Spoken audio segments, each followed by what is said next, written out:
Good morning. I want to thank everybody who joins us. My name is Oleksiy, and it's my pleasure to welcome you at Ukraine Media Center. Today we have invited you for a presentation of a scientific issue called Strategic Resilience of Ukraine, Expert Review. Why is it interesting? This issue gathered the view of the foreign experts in the sector of defense, their view of Ukraine's resilience in its fight against Russian aggression. So we gathered the experts who shared their view, who shared their expertise, and we'll discuss the book in detail. So let me introduce the speakers. Joining us in the studio are Oleksiy Nozdrachov, Colonel, Deputy Head, Central Research Institute of the Armed Forces of Ukraine. Also joining us is Iuliia Osmolovska, Head of the GLOBSEC Kyiv office in Ukraine. Also joining us online are Pavel, Matsko, Lieutenant General, Defense and Security Expert, Republic of Slovakia, and also joining us online is Raimonds Graube, Lieutenant General, Chairman of the State Defense and Patriotism Foundation, Namejs. Thank you for joining us, gentlemen. So, Mr. Oleksiy, let's start our conversation with this book. What is it about? Please delve us into details. What was the goal when you were putting together this product, gathering all of the opinions, and how it can be practically applied? Well, thank you so much. Central Research Institute of the Armed Forces of Ukraine is the central R&D institution of the Armed Forces of Ukraine, and as long as we are responsible for the development of the theory of application of the armed forces, mathematic modeling, and many other things, we started our project in coordination with GLOBSEC as a continuation of the existing cooperation in the military and academic sector in order to create the high-level expert community. It's clear that specifically starting from the year 2014, expert community was shaped in Ukraine that was dealing with the application of the armed forces on the state level, and the need has arisen to grow this community by engaging the representatives of NATO countries, partner countries, high-ranking military officials who were in high positions, in high offices in the armed forces of their countries.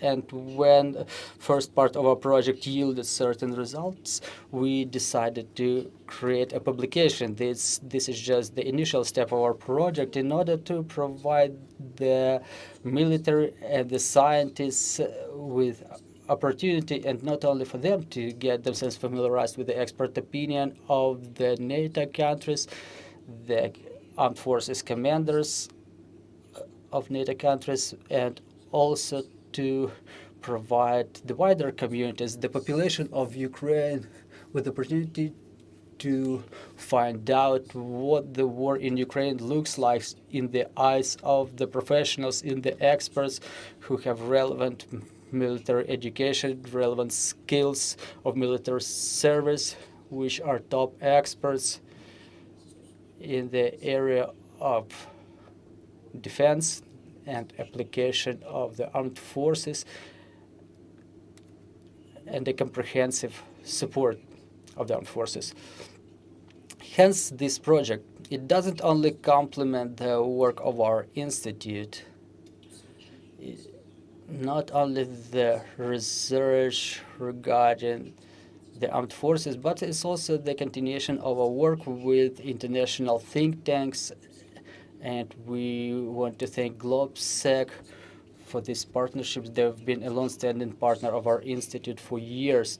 As you can see, for the first phase, we were able to engage not only the army experts, but also Navy and Air Force experts, logistics specialists, even General David Petraeus, who was the head of the Central Intelligence Agency of the United States. He also joined our project, and those people are not only the specialists from Western countries, they represent France, Germany, Latvia, United States, Western and Eastern Europe. So we got an opportunity to hear from the experts from other countries, to hear out their opinion. People specializing in different sectors, and all of those experts, they were in positions of the chiefs of general staff, deputy chiefs of general staff, commanders of the joint forces, deputy commanders of joint forces. There's the strategic, military, and political level of experts who joined our project. The aspects of Ukrainian resilience. It all started with the first days of our war. There were a lot of questions about how did the partners perceive the first days of the full-scale invasion. How did they respond to the full-scale invasion of Russia? And all of those experts, they started with understanding of the strategic defense of the country, of its northern region, specifically the city of Kyiv. And we remember there was a lot of skepticism in the world when it comes to ability of Ukraine to defend itself against a country with one of the most numerous armed forces. But this ability of the country to unite military and civilian components for the sake of the development of the country, it was unique, and it continues being unique. And it's an object, or it's a subject of interest of the high-ranking military of different countries. There's a lot of unique things that the Western world has forgotten after the year 1945 without any military scenario. The efficiency of mobilization with the beginning of the full-scale invasion and society's resistance, this civil and military cooperation, this movement to help the armed forces for the only goal to defend the territorial integrity and independence of our country. Taking into account the colossal capabilities of the armed forces of Russian Federation, we resisted with adaptivity of armed forces and the civil society, complemented by innovations that dominated, and they were initiated by civil sector, which allowed growing the capabilities of the armed forces within the shortest periods, and to help not only defend the capital of Ukraine, but also to fulfill a number of operations to liberate some of our territories, as well as sophisticated communication that allowed us not only to counter Russian propaganda, but also to become leaders not only of opinions, but also when it comes to description of the situation in Ukraine, first of all, for our Western partners. That's why in our publication, in its first part here, we've mentioned all of the expert opinions. They are expressed in the book just in the way that they were expressed by the experts, and for wider communities we created the opportunity to analyze the situation or the vision of the situation by the experts from Europe and the United States by themselves. So first of all, we're using the results of our study for the military sector, but as the first step, during our steps to come, we are going to popularize it, and we will give Ukrainian society and the mass media an opportunity to see the way that the Western world sees the invasion of Ukraine by Russian Federation. How does the Western world sees the defense of Ukraine by the armed forces of Ukraine? We didn't provide any materials to the experts for preliminary study because we understand there could be more detailization should we have given some analytical materials beforehand. We were looking for answers to two questions. First, how the people with the highest level of expertise assess the activities of the armed forces of Ukraine and Ukrainian society with regard to defense of our country. And second, do we have sufficient communication for our partners? Do we communicate them enough information for proper analytical activities? Do our mass media, our strategic communication institutions, our diplomatic corps, do they cover the situation sufficiently so that the people could build, so to say, their understanding or their vision? So those were the two questions that we were trying to answer within the framework of the first phase of our project. And I think, well, we were pretty surprised. The results were so unexpected for us that only the study of the first stage creates the preconditions for many areas of research and study, first of all, of the aspects of strategic communications, as well as the opinion of the military experts from the Western Europe. Practical value is the multilateral coverage of different aspects of the invasion of Ukraine by Russia, not only internal field of expertise, but also creation of platform for high-ranking experts, as well as analysis. And probably, not probably, but we are seeing the problems of development of the armed forces and problems of application of the armed forces, but we're seeing them from our angle, and it's important for us to understand the opinion of the high-ranking experts, how and what can we improve, what are the mistakes, and mistakes are what the future improvement builds upon, how to improve the dynamics of the full-scale invasion, the pragmatic scenarios of development of events. Clearly, you cannot calculate it 100%, however, mathematics in the military science works, however, mathematical calculations when it comes to capabilities of Russian Federation during the full-scale aggression, they faced Ukrainian people, Ukrainian values, the will of Ukrainian people to defend their homeland. And once again, it emphasized the fact that the will of the people is supposed to be dominating in strategic planning and application of the armed forces. And it's clear the methodological foundation for further scientific and military research. It's important to describe the history, specifically during the hottest fights, the most difficult operations during the war, because 10 or 20 years after, the story may look completely different. Now we are creating the foundation for future scientists, for future military experts, commanders,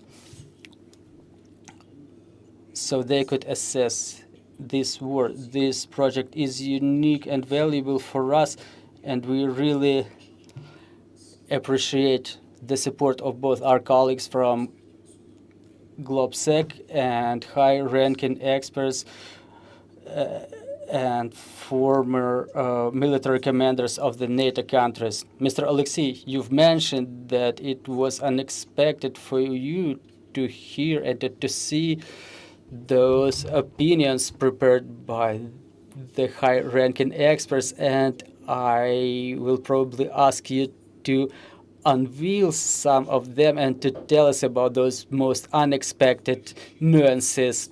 Well, first of all, is the civil-military aspect of defense of Ukraine.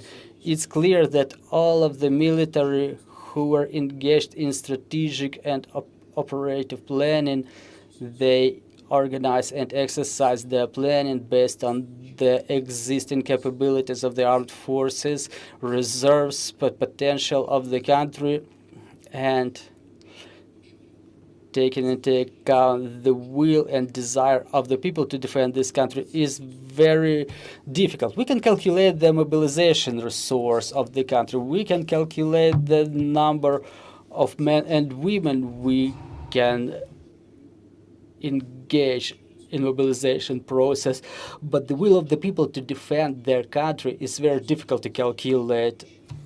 And even despite the fact that at the moment of the beginning of the war, well, in 2022, it was almost 10 years of the war starting from 2014. However, even for the Ukrainian military, it was difficult to calculate to what extent the people of Ukraine are ready to defend their country, specifically in the beginning of the full-scale invasion. It was very difficult. It was difficult for us, however, we've been seeing it for 10 years, for almost 10 years, and it was a huge surprise and even a shock for our Western partners. That's first, the will of the people. Second, the technologies that came not from the military R&D laboratories or training centers or institutes, the technologies that came from the civil sector and that became incredibly efficient when it comes to countering and destroying the material and the personnel of the enemy, and the way those civil technologies got integrated into the system. It was a huge surprise, and it was an incredible achievement of Ukraine during this war. And third, it's the extent to what Ukraine, which is neither a member of a military and political alliances, nor could it count on unconditional support. So to what extent, from the very first days and hours of the war, Ukraine has been capable to mobilize the support of the Western country and to mobilize this logistical resilience to support our country. That was the third big block of discoveries in our study. Thank you very much for your opinion. That's really quite important. Ms. Iuliia, I would like to give the floor to you. I know that you were responsible for inviting and engaging the experts. Can you please share your opinion? To what extent did it resonate with them? To what extent did you sense their readiness and willingness to share their expertise with Ukraine? Thank you very much. So first of all, let me give you understanding of the way this system of the high expertise in GLOBSEC is built, specifically when it comes to security and defense sector. We have a relevant line dealing with security and defense, and as long as GLOBSEC is an organization of the international scale, we have offices in Brussels, Washington, Warsaw, and Prague, Bratislava, obviously in Ukraine. The office was opened after the beginning of the full-scale invasion, and within 23 years that expertise has only been growing on, and the pool of our high-ranking experts is quite extensive. And in this security and defense track, we have the Council of the Security and Defense Future that is comprised of the high-ranking NATO commanders, generals representing different countries. And in this sense, it was very easy for us to give them this invitation. Again, it was easy for us to do it because we've been, as Mr. Oleksiy Nozdrachov has mentioned, we have joint projects that enjoy high demand and are highly assessed by our partners. And the first reaction was quite expectable. it was a desire of many generals on our council to take part in this survey. The only problem was the physical ability of the generals to make it within the time allocated for the interviews, to make their contributions. So the names that you're seeing in this first issue is only a part of those generals who want to provide their expertise. And I think that the following publications about following operations, well, in them you will see the higher level of engagement, and those generals who haven't taken part in the first series, I think that they feel jealous about their colleagues who have taken part in the first issue. So we had no problem there. We had no problems with evaluating what's going on in Ukraine, provide our expert opinion. However, as Colonel Nozdrachov properly mentioned, there was some limitation when it comes to information, and it was done for purpose in order not to influence the opinion of the experts. And this communication, this outwards communication, still allowed to properly evaluate the situation in Ukraine. All of the high-ranking experts, they agree on that, and what you will be able to see and to read is their absolutely open opinion regarding what they could see and read. Also, I have to say a little bit more about this strategic openness and informativeness.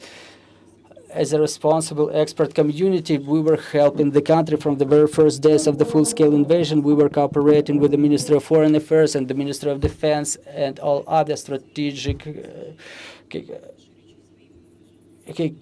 communities, reinforcing them with our broad networks, and we have some understanding of different phases of strategic communication. And it was, as it was properly mentioned during the first stage, when there was no faith that Ukraine will stand, it was the most critical. It would define how prepared the partners will be to help and to support Ukraine, because we all know that during the first days there was certain skepsis, like why should we give them weapons if it makes no sense.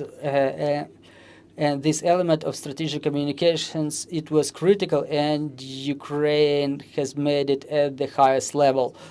What we're observing for now, in diplomatic language, I would say that there is a space for maneuver, because we're seeing that the Russians quickly adapted. They understand that they're losing in the information front, and they started investing a lot of effort in there. So it was for a reason that we have published our study that was taking into account this joint work on strategic resilience. We made the strategic evaluation of scenarios of development of war in Ukraine based on Ukrainian expertise, first of all, because when it comes to planning and understanding of scenarios, our partners have certain problems because we have access to more information and our expertise is in demand, and they use it. And as we were preparing the scenarios, we made a cross-review by European experts, the way they see the scenarios of development of the situation, and we've realized the differences in Ukrainian and Western expertise. And based on that, we've realized that Russians quite actively work in the information front, broadcasting messages that Russia is a resilient country with a lot of resources, both information, military, economic, and financial, and they can last longer in this war. We provided our expertise, a real evaluation of the Russian economy, trying to mitigate this sepsis, and it can also be applied to evaluation of the strategic situation in the front line. But again, that is the sector we have to pay a lot of attention so that our partners have this motivation, have this positive inertia to support Ukraine, to grow this support, so that we can have more resources to break the war current in our favor, and we could see that this impulse was picked up by our partners, and we can see it by the preparedness of the weaponry sector and the preparation of the European and other Western countries for their preparation to the war of Ukraine. Those are irreversible processes for the time being. That's something I can say for sure. And in this case, it's indispensable for them to study the experience of Ukraine, and the works we're presenting today are an important element of this study because they provide objective picture based on which our partners will build their strategies.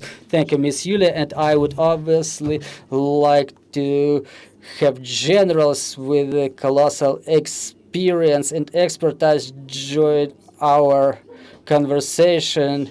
Mr. Pavel, I hope you can see and hear us. Please share your opinion for us. They are incredibly important. I think that everybody who's joining our event today are waiting for them. Dear representatives of the armed forces of Ukraine, distinguished participants, dear members of Central Research Institute, as well as the GLOBSEC team, General Graube, good morning to everyone. I am a member of the GLOBSEC Future Defense and Security Council, and I had privilege to participate in a number of projects and research reports. So let me now briefly introduce you to this Ukraine's strategic resilience expert review on behalf of the GLOBSEC International Analytical Team and the group of former senior NATO commanders and experts who held the highest military and leadership positions at NATO and national levels. This review is a result of structured research interviews with us, with the group of international experts conducted by the Central Research Institute. But before I delve into the content of the research report, let me say a few words. First, against all the odds and original expectations of the experts and politicians across the globe, the Ukraine, its people, the armed forces and security and rescue services are holding almost 12 years the Russian imperial aggression, and for 1357 days against the full-fledged Russian invasion. Ukraine is holding against, by numbers, size and resources, much stronger enemy. It all seems for many like the miracle. However, I would like to say that there is no miracle here. Neither is just the failure of Russians, but it is the heroism of the Ukrainian people who stood up, united against the brutal and powerful aggressor. Ukraine has shown for many decades an unprecedentedly strong national will and effort, resolve and courage in face of powerful aggressor. Ukrainians developed and applied strong resilience of its armed forces and the whole society.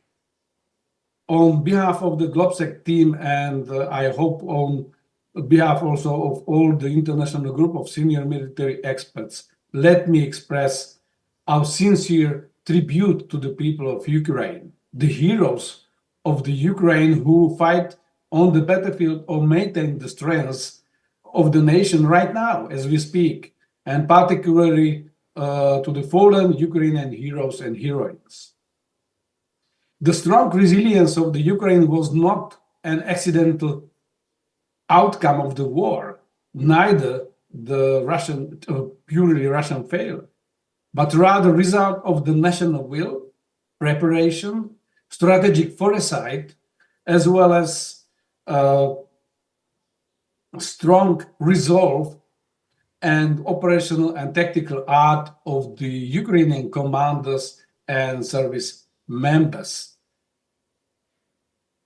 The GLOBSEC and the Central Research Institute of the Armed Forces of Ukraine, together with the group of us international senior military experts, try to collect key strategic observations and lessons learned, which helped Ukraine state and its people to build a very strong strategic resilience and survive against the brutal Russian war of aggression.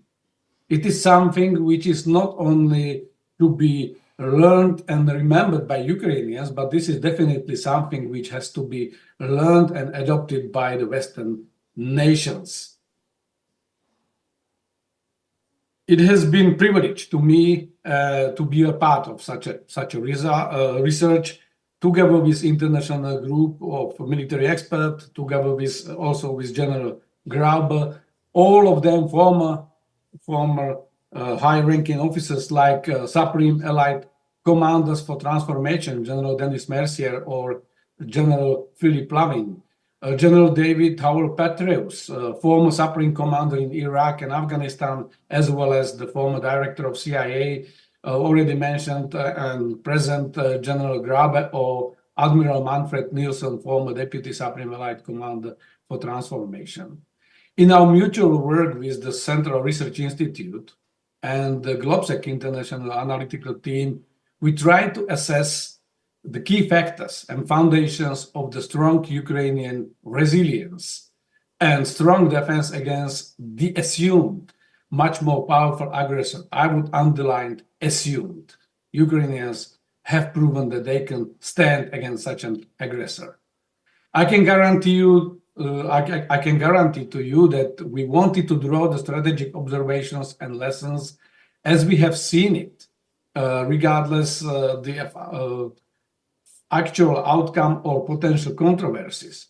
So we provided our honest answers and insight from our perspective, personal view, angles, and experience without any attempt to please the Central Research Institute or the Ukrainian Armed Forces leadership. If you read the report, among the many positive aspects unanimously noted by the NATO military experts, there are several key elements which stand out as the foundation of Ukraine's resistance, where all of us have came to similar conclusions without coordinating our interviews. Our interviews were really spontaneous interviews, so we were asked questions and we provided our best honest response to those. So those key areas are first, the strategic defense of Kyiv and the northern regions. In that initial period of war, it was clear that Ukraine has adopted economy of force as well as very flexible and adaptable defense, and eventually was able to push out from the Kyiv region the Russian troops. It was critical for the following conduct of the operations and continuation of war. Second, the exceptional effectiveness of mobilization and the resilience of the society. I can tell you I was struck by the videos and first reaction when I saw that the regular citizens taking a role in defense of their country when they were throwing Molotov cocktails on the Russian cones moving through the Ukrainian cities at the very initial stage of the invasion. That was clear sign for me that the invasion like that cannot eventually win, because the nation spontaneously started to defend itself, and that allowed also then the military forces to be much stronger.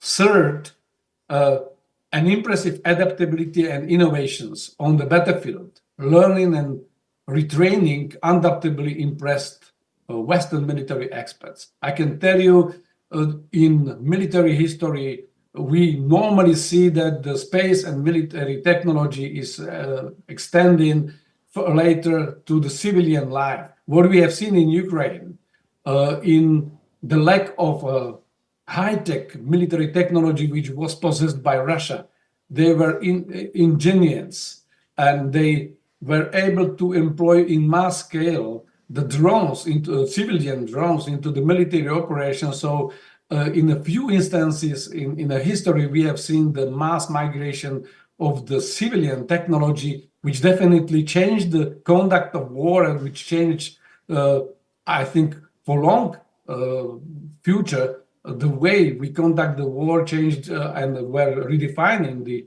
art of operational art and art of war. And fourth, it was skillful communication strategy. Simply, this war is not just fought by missiles and bombs. This war is still about the narratives. It's about the cognitive domain and trying to convince from the Russian side, trying to convince the world that they are going to win, and they have some rational reasons for this unjustifiable war. Ukraine and its people, but also media and leadership were able to counter this war of words, which is to same level important as the war of arms on the battlefield. So on behalf of our group of international military experts, I would like to thank the members of the Central Research Institute and the GLOBSEC International Analytical Team. Thank to my colleagues, including General Graube, who will talk to you soon. And it was a privilege for us to be part of such a research. Distinguished dear participants, the results of our common effort you can find in the review, which is presented to you today. But I would like to underline that I hope that it is clear to everyone that this is not a comprehensive and all-covering research report, but just a collection of the key strategic insights of our international group of the military experts. I hope you will find it interesting and inspiring reading to you, and I hope it will be inspiring reading also for the leaders and experts in other countries. Dear Ukrainian defenders, honorable people of Ukraine, allow me to use this opportunity and express my tribute to you. From the very beginning of this brutal aggression, I have watched your unbreakable struggle with deep respect and profound admiration. Your dedication, your self-sacrifice, your ability to overcome seemingly insurmountable obstacles. This is a true example of courage that inspires the entire world. My wishes for you are strength, resilience, and above all, the swiftest and fullest victory. May each of your days bring peace closer, and may your efforts be crowned with the triumph of justice, with unwavering faith in your victory. Slava Ukraini! Героям слава! Героям слава! Пане Павле, Mr. Pavel, thank you so much for your expertise that you've shared with all of us, and obviously to thank you for that support and the words that we've heard. I think for all of us they are important, and it's important that you're mentioning it. Thank you so much, and I would like to ask Mr. Raimonds join our conversation. Mr. Raimonds, we're hoping that you're hearing and seeing us. Thank you for joining our broadcast, and we're waiting for you to share your opinion.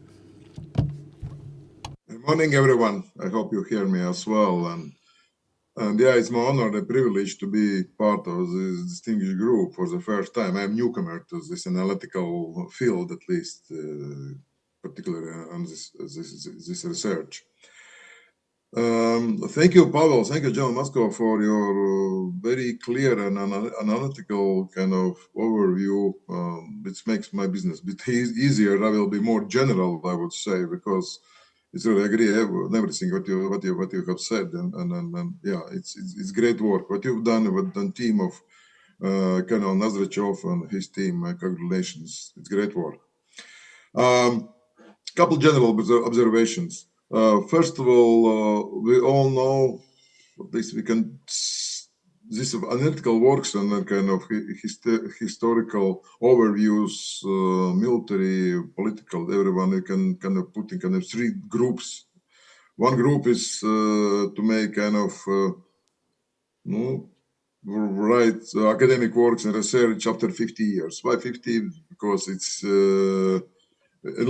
almost eliminate kind of individual influence or glorification or more kind of on individuals.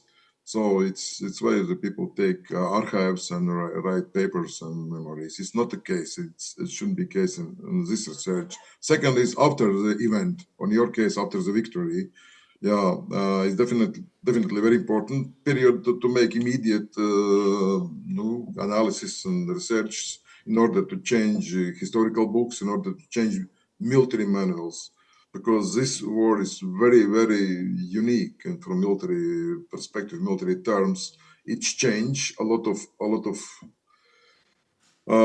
stress, I would say, historical or traditional, conventional way to look to warfare. A few days ago, I read an interview with one American military specialist. He was a veteran of Afghan or Iraq wars, and he was or still probably is part of your war as a volunteer.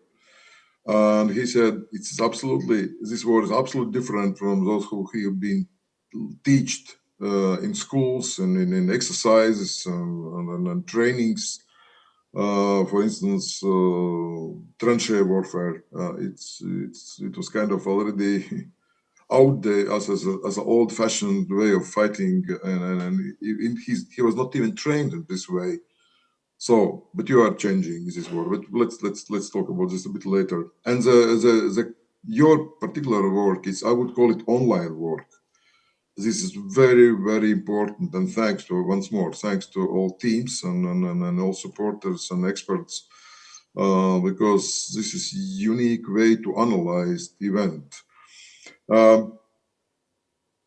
I would put that kind of historical perspective. We all know then orcs or Russians, they are rely on kind of Second World War. For them, it's Great War sentiments. And if you put your war, your defensive war on this timeline perspective, which starts for Russians in June 22nd, 1941 and ends in May 9th, 45, right now your war is in January 45. Imagine, I think Russians don't think of this category as still kind of winning war. January 45, Soviet army, they call it the Russian army, but of course it was Soviet. Ukrainians were there, Latvians were there as well. We were on German soil already. We were fighting almost for Berlin. So it means the war went up to through the Ukraine, unfortunately, up to Caucasus, up to Moscow, up to St. Petersburg. It's thousands and thousands of kilometers one way and thousands of kilometers back. In your case, it's Russia gain 50 kilometers somewhere, 150, maybe first weeks in particularly southern direction. Yeah, they were more successful. But anyway, there are couple of hundreds kilometers. Last 3 years, they moved, as I said, maybe 50 clicks or no, plus minus, doesn't matter. It's not even hundreds in some cases. It's not 1,000 at all. So it means how successful strategically you are. And this is important story to tell everyone, not only to yourself, and to look through this prism, from this angle. Otherwise, sometimes we are digging in details. Yeah, we lost Bakhmut, for instance, yeah, or maybe in a few days, or hopefully not, but anyway, it looks like there's some other small towns will be lost. But anyway, it's kilometer maybe per week or something, you know. Let's put in perspective. And this strategic research gives kind of more strategic perspective, how we should look to these events, not analyze daily, but daily. Let's leave it for units, operational, tactical level, but let's think strategically, and then it probably will raise kind of your self-confidence, I would say, and then self-confidence and confidence for Western politicians. Like President Trump, for instance, he analyzed in kind of very narrow way, I think, too narrow way to be able to make right decisions. When you look at this strategic perspective, 4-year plus period, or not yet, but a 4-year period, it gives absolutely different picture.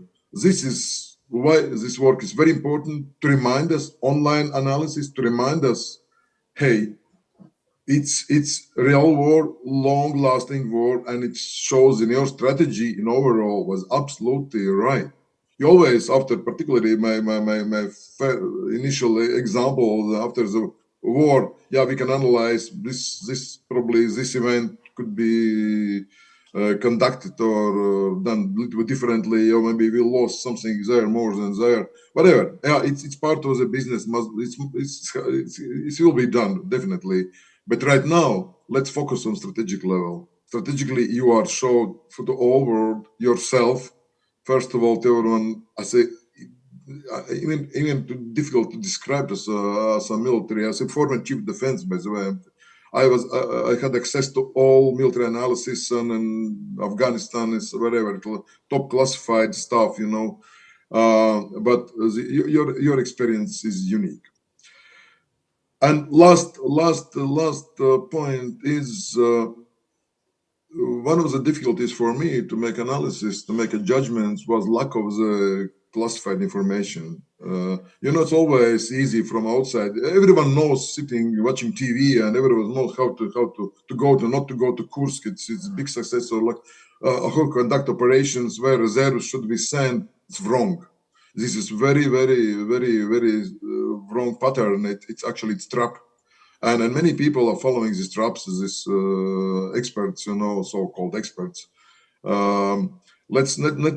Let's allow for people, your analytical, to kind of Nozdrachov and other groups to make final decisions. Yeah, not put your head or leg in this trap to show that everything is clear. No, not clear.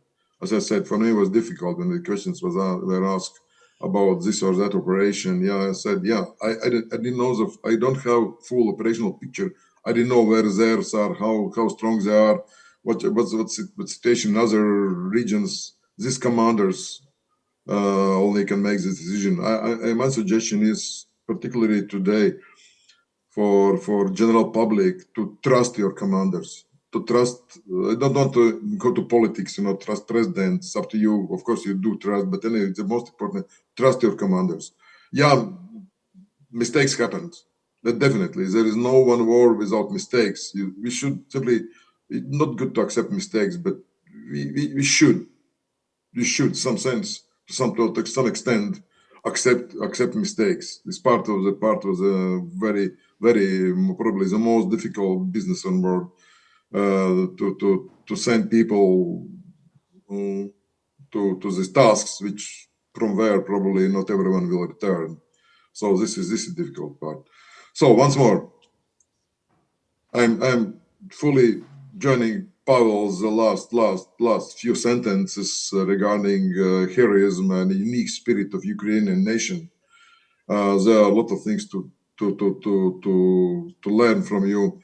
And always when approaching, giving interviews, approaching our cadets or some of the militaries, I always saying our defense line, Latvia's defense line lies alongside the Dnieper River and the Donetsk and Lugansk areas. You know, yeah, this is our defense. This is our war as well. And my deepest appreciation to your nation, to your country, to defending my values, my country as well, and all the best to you, and of course, Slava Ukraini. Героям слава. Дякую вам, пане Раймондсе, дякую. So, glory to the heroes. Thank you, Mr. Raimonds. Thank you for your words of support. And I would like to give an opportunity for our guests to ask their questions or to reflect on this topic. If you have an opinion, please let me know. And also, I would like to ask the generals one question. It's important to understand this product, this kind of publication. Is it in demand in the expert communities of your countries? Do you feel the need for such expertise, for such publications? Pavel, please go. You are closer to this project. Yes, if I may say, yes, definitely there are. Obviously, there is a over the space is overcrowded with various reports and research reports. I was part of one of the first ones, which was named How to Beat Russia, which was evaluation, a profound evaluation of the lessons learned from initial 10 months of the war, together with German leader of our group, Nico Lange, and Professor Masala from Bundeswehr University. So we were, in addition to open sources information, using also in-depth interviews with your authorities, with your military commanders, and we tried to distill out of that more general lessons, 10 of them, which we also suggested and presented to the governments and the ministries of defense and NATO headquarters in Europe and in Northern America. So yes, it is important, because what is here in this collection, it's unabridged coverage of our opinions as individuals who had some service, who had limited access to the information. So instead of making the in-depth research which a Central Research Institute could do, because it has access to all classified information, and the only thing is whether it should be released now or later because of the operational security reasons. But these kind of reflections from the top-ranking officers add additional layer to the public discussion, because as Raimonds said properly, I'm sometimes amazed, because I'm confronted with zillions of so-called civilian military experts who never studied the military science and art, who never did anything with military, but who has access to Telegram channels and now try to make a war out of war. I mean, war of words, and try to assess. And I'm always saying, it's easy to say that the soldiers should have done that or that one, or the commanders. But in reality, for us, like for General Graube or for me or for our colleagues, we have gone through, many of us have served also in mission areas or directed the operations, like I was the chief of operational staff, the whole operational staff for the Afghan mission in Afghanistan. And it's easy to say, well, move your troops from Alpha to Bravo, but then you need to be in shoes of the commander and see the friction and the stress which is among the soldiers. And then you realize, okay, it's easy to say, well, okay, you should change the doctrine and tactics, but actually you see the sweating and bleeding soldier in the trench who has it enough. And so you need to understand also the psychology of war. So from this point of view, we didn't want to stick with our expertise with these very little tactical details, because those are changing. And believe me, as a chief of operations, I have seen with my own troops and formations all across Afghanistan that you have fog of war. That means even with these modern communication technologies, etc., the understanding of what's going on is very different on the company level, on the brigade level, is very different on the operational and strategic level. So in these research interviews, we really gave our honest answer as we feel it from the more broader strategic perspective, what is really happening and where we, based on our experience. This is not out of reading or out of blue, but this is based on our experience, that what we understand with limited information which we have, what we understand what was really happening, and what are the key strategy factors which allowed Ukraine to survive. And this is far beyond what is written in the textbooks or in the doctrines. So I think it's valuable. Obviously, it will not cover everything. It could be challenged by anyone who will 10 years later, after everything will be disclosed, bring another observation and try to contest this. This is current online, as General said, online assessment as we see it. And I think it's good to have also this layer beyond these civilian experts and media reports on how the forecast, how the war will be conducted. Obviously, no one has patent on the truth, so we might be mistaken. But this is our honest answer, and I think it's a good learning for everyone to see also this view angle through eyes of the top senior commanders. Дякую вам за цей. Thank you for your feedback, Mr. Pavel, Mr. Raimonds. Thank you for joining our broadcast. I would like to thank everybody for this project, for this product, and obviously to thank your countries, your peoples for the support. It's incredibly important for us. Thank you for coming. Thank you for joining our broadcast and for this unconditionally useful analytical product that will be useful for all of us. And I want to thank everybody, including, and first of all, security and defense forces, thanks to whom we can gather here. Please keep track of our announcements. See you later. Glory to Ukraine. Glory to the heroes.